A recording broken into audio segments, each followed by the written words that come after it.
নমস্কার। মোটিভেশনালে সকলকে স্বাগত। আশা করি সকলেই ভালো আছেন। আচ্ছা দেখুন, তুলসী গাছ চেনেন না এরকম মানুষ কিন্তু পাওয়া খুবই মুশকিল। তুলসী গাছ সকলেই চেনেন। তুলসী গাছের গুণাগুণও অনেকেই জানেন। আমরা সকলেই জানি যে যার তুলনা নেই, অতুলনীয় সেটা হলো তুলসী গাছ। কারণ এটা একটা ভীষণ গুরুত্বপূর্ণ ঔষধি গাছ। অনেকটা কলা গাছের মতন।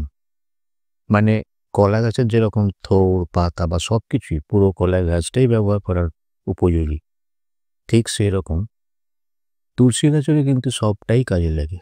তুলসী মঞ্জরি বলুন, তুলসী পাতা বলুন, তুলসীর ডাল বলুন, সবটাই কিন্তু ভীষণভাবে কাজে লাগে। আর গৃহস্থ বাড়িতে তুলসী গাছ তো থাকবেই। এটা একটা খুব কমন দৃশ্য আমরা দেখতে পাই। এটা নতুন করে কিছু বলার নেই। আর তুলসী গাছে জল তো দিতেই হয়। তো এই জল দেওয়া আর তুলসী গাছে কখন জল দেবেন, এটা তো কিছু নিয়মকানুন আছে। এটা অনেকেই জানেন। আমি অল্প যেটুকু জেনেছি বা শুনেছি সেটাই আপনাদের সাথে শেয়ার করব। যদি কিছু ভুলভ্রান্তি থাকে অবশ্যই কমেন্ট করে জানাবেন। তো দেখুন, আমাদের বাড়ির উঠোনে বা বাগানে তুলসী গাছ তো আমরা দেখতেই পাই। যেটা বলা হয় সেটা হচ্ছে, তুলসী গাছ যদি রাখা হয়, তুলসী গাছের উপস্থিতিতে নেগেটিভ এনার্জি কিন্তু প্রভাব বিস্তার করতে পারে না। বরঞ্চ ইতিবাচক একটা প্রভাব পাওয়া যায়। বাড়িতে যে তুলসী মঞ্চ থাকে বা তুলসী তলা যেটাকে আমরা বলি আর কি, সেখানে তো আমরা যত্ন সহকারে তুলসী গাছ রোপণ করি। সেখানে পুজো করি, সন্ধ্যা প্রদীপ দেখানোর বিষয়টা থাকে এবং তুলসী গাছে নিয়মিত জলও দিতে হয়। তো এই জলটা আপনি কখন দেবেন? শাস্ত্রীয় মতে কিছু নিয়মকানুন আছে, সেটা বলা হয় আর কি। যেমন সবথেকে ভালো সময় হচ্ছে সকালবেলা। আর অবশ্যই স্নান করে তুলসী গাছে জল দেওয়া উচিত। তার কারণ তুলসী পাতা কিন্তু আমাদের বিভিন্ন দেবদেবতা, দেবদেবীর পুজোতে ব্যবহার করা হয়, তাই না? এবার যেটা বলা হয় সেটা হচ্ছে যে সূর্যোদয়ের পর তুলসী গাছে জল দিলে ভালো, জল দেওয়াটা ভালো, এবং সেটা বেলা 11টা পর্যন্ত। সবথেকে ভালো সময় হচ্ছে সূর্যোদয়ের ঠিক আগের মুহূর্ত। এটা সবথেকে ভালো সময় এরকম বলা হয়। তবে বেলা 12টার পর বা সন্ধ্যের সময় কিন্তু তুলসী গাছে জল দেওয়া একেবারেই উচিত নয়। সন্ধ্যেবেলা তো তুলসী গাছে হাত দেওয়াই উচিত নয়, এরকমটা বলা হয়ে থাকে। আর একটা বিষয় হচ্ছে, জ্যোতিষশাস্ত্র মতে যেটা বলা হয় সেটা হচ্ছে, রবিবার এবং একাদশীর দিন তুলসী গাছে জল না দেওয়াই ভালো, একেবারেই অনুচিত। তো এসব তো গেল বিভিন্ন নানা রকম নিয়ম কানুন বা শাস্ত্রীয় মতামত। কিন্তু এই তুলসী গাছ নিয়ে এত মাতামাতি কেন, মাথা ব্যথা কেন? আসলে তুলসী গাছ এমনই একটা মহৌষধি গাছ যে এর গুণের কথা বলে শেষ করা যায় না। প্রচুর পরিমাণে গুণাগুণ আছে তুলসী গাছে।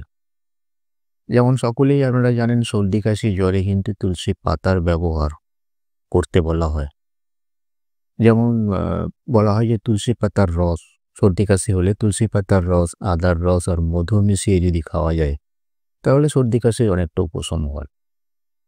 তবে এখানে একটা কথা বলে রাখা ভালো বা আপনাদের জেনে রাখা ভালো, আপনারা জানেন যদিও তাও আবার বলছি, এই বিষয়গুলো টোটকা হিসেবে ধরা হয় এবং প্রয়োজন পড়লে আপনাকে কিন্তু বিশেষজ্ঞ ডাক্তারের পরামর্শ নিতে হবে। মানে শুধু এই টোটকাকে অন্ধভাবে ব্যবহার করা, অন্ধের মতো ব্যবহার করা, সেটা একদমই উচিত হবে না। তো যাই হোক, আর একটা বিষয়, জ্বর হলেও অনেক সময় বলা হয় যে তুলসী পাতা, গোলমরিচ আর মিষ্টি এটা মিশিয়ে সিরাপ তৈরি করে খেলেও নাকি জ্বরের উপশম হয়। তুলসী পাতার রস আর মধু আপনার সারা বছরই খেতে পারেন, কোনো অসুবিধা নেই, এতে ক্ষতি কিছু হয় না, বরঞ্চ ভালোই হয়।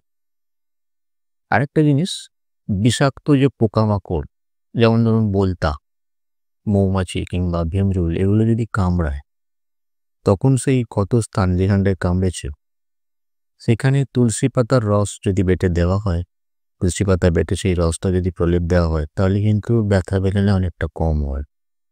এই প্রসঙ্গে আরেকটা জিনিস মনে পড়ছে, এটা আমি ব্যবহার করেছি। মানে আমাদের বাড়িতে পাওয়া যেত বলেই বলছি। সেটা হচ্ছে যে পুরনো যে গ্রামোফোন রেকর্ডগুলো হয়, কালো রঙের দেখতে গোল, গোল।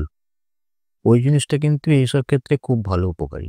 মানে কি করতে হয়, কোনো একটা জায়গাতে একটু জল দিয়ে ওই যে রেকর্ডটাকে নিয়ে একটু ঘষে দিলে কালো রঙের একটা কাঁচ টাইপের বেরিয়ে আসে। ওই যে জিনিসটা, ওটা যদি ক্ষতস্থানে লাগানো হয়, তাহলে কিন্তু এই বোলতার দংশন বা ভিমরুল-টিমরুল কামড়ালে যে জ্বালা যন্ত্রণাটা করে সেটা কিন্তু অনেকটাই কমে যায়। এটা আমার বাড়িতে ছিল, আমি দেখেছি, তাই ব্যক্তিগত অভিজ্ঞতা থেকে আপনাদের সাথে শেয়ার করলাম।